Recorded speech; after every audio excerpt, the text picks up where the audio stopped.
Assalamualaikum warahmatullahi wabarakatuh. Perkenalkan, nama saya Dava Maulana Kimyana Daliko dengan NIM J0404231163. Kali ini saya akan membahas tentang materi mata kuliah pengantar matematika diskrit yang berjudul penelusuran graf. Nah, di sini saya ingin membahas salah satu bab atau salah satu subbab materi setelah sesi UTS. Yang pertama ada algoritma Dijkstra sendiri. Apa sih algoritma Dijkstra ini? Ini metode yang digunakan untuk menemukan lintasan terpendek dari suatu titik tertentu ke setiap titik lain dalam sebuah graf berbobot. Dalam konteks ini, grafnya ini mewakili suatu nilai atau jarak yang ditempuh untuk berpindah dari satu titik ke titik lain. Yang kedua ada spanning tree atau minimum of spanning tree, yakni mencari tree atau pohon rentang dari suatu graf atau sirkuit bernilai untuk mencari ukuran terpendeknya. Nah, dalam mencari minimum of spanning tree ini ada dua ada dua cara. Yang pertama ada algoritma Prims dan yang kedua ada algoritma Kruskal. Algoritma Prims sendiri teori yang digunakan pada sebuah graf berbobot yang saling terhubung. Sedangkan kalau yang Kruskal sama seperti yang Prims, tetapi bedanya yakni himpunan sisi pada graf yang menghubungkan semua simpul dengan bobot total minimumnya.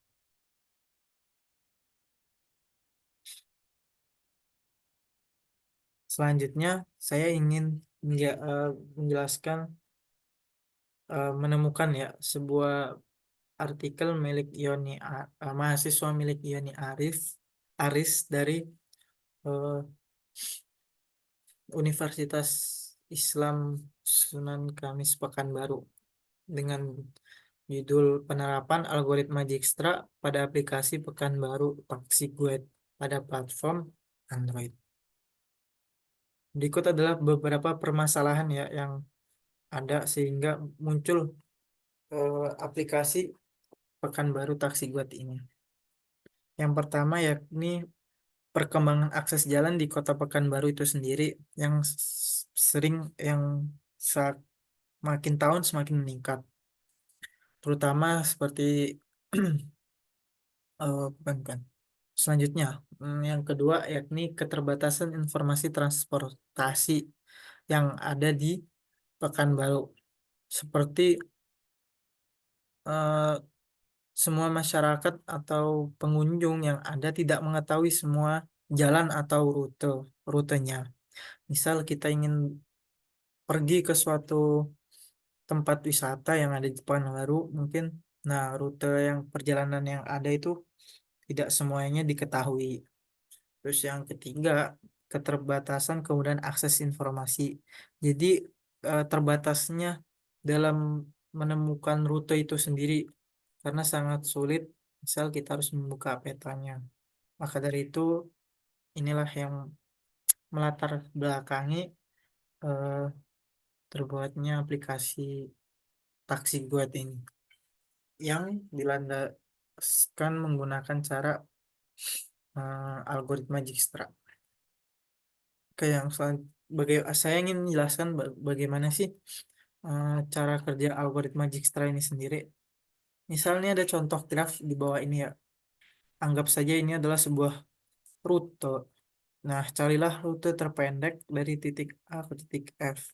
Misalnya ini adalah kota Pekanbaru. Kita ingin mengunjungi tempat wisata F. Nah, dari titik A ini sendiri. Bagaimana sih caranya? Nah, yang pertama kita lihat dari titik A. Astagfirullah. Dari titik A ini, jalan yang paling pendek selanjutnya kemana nih?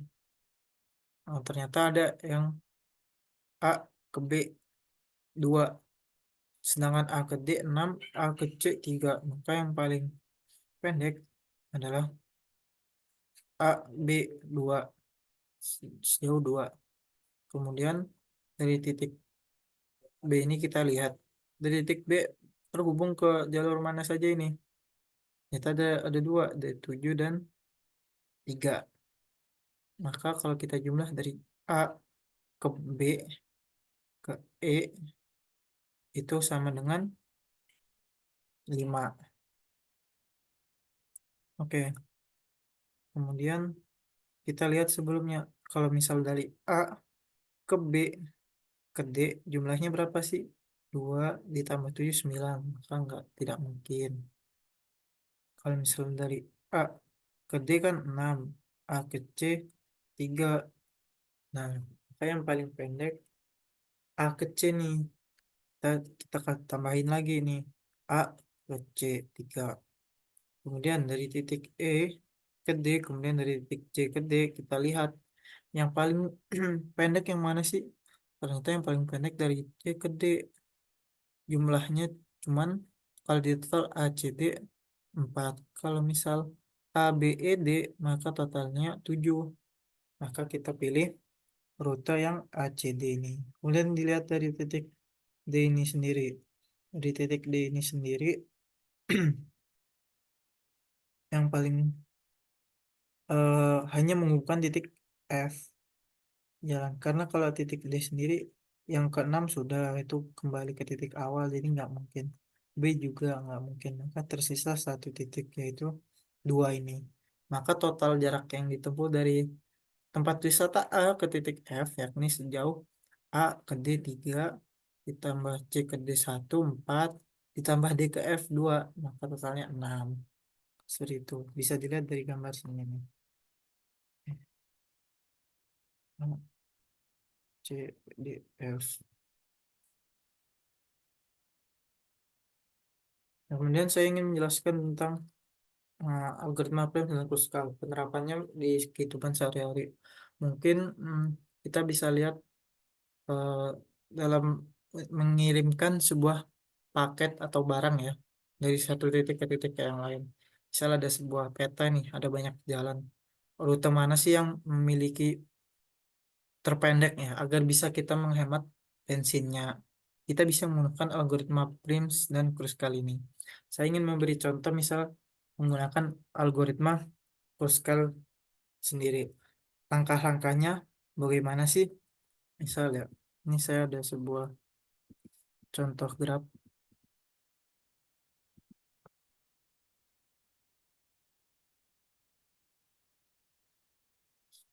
Hmm, hmm, bukan, salah.